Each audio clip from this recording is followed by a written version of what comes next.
So today I'll be giving my speech on genetic engineering. Genetic engineering is a direct manipulation of an organism's genome using biotechnology. It is a set of technologies used to change genetic makeup of cells, including the transfers of genes within and across species and boundaries to improve organisms.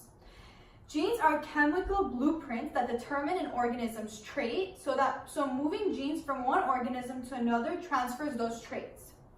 Through GE, organisms can be targeted combinations of new genes and traits that do not occur in nature and cannot be developed naturally.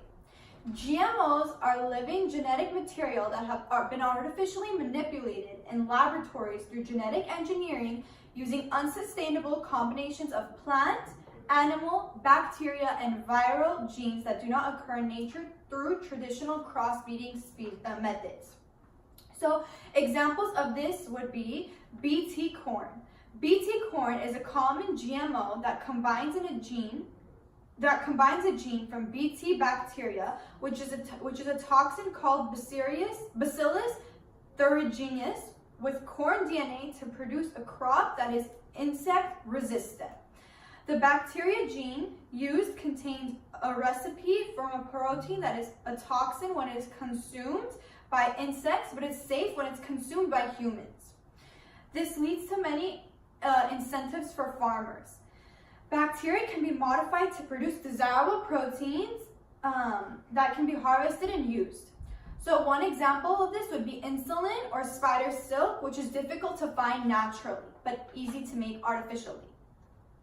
There are many applications of genetic engineering in the field of medicine. So researchers are using it to diagnose and predict disease and to develop therapies and drugs to treat devastating diseases such as cancer, Alzheimer's, diabetes, and cystic fibrosis. Genetic engineering has been used on microorganisms to help create drugs which could not be created otherwise. These products are superior to old medicines and are also more effective in treating diseases. So they're also used in pharmaceutical techniques. There are new pharmaceuticals made by cloning certain genes. The human growth hormone is naturally made in the pituitary gland and it stimulates growth.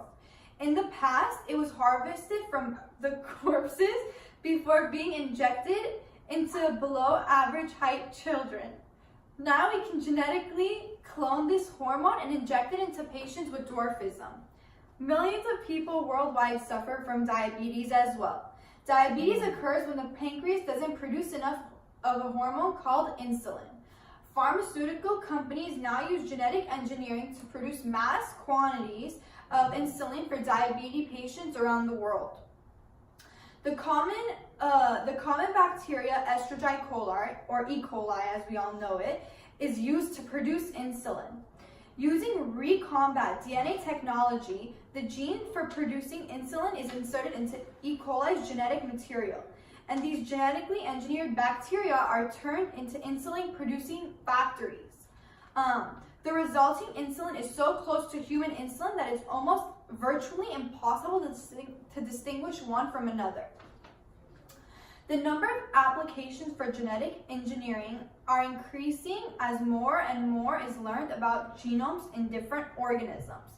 Modifications of the human genome may occur either directly when an embryo is still in the mother's uterus or externally through DNA at any point after giving birth.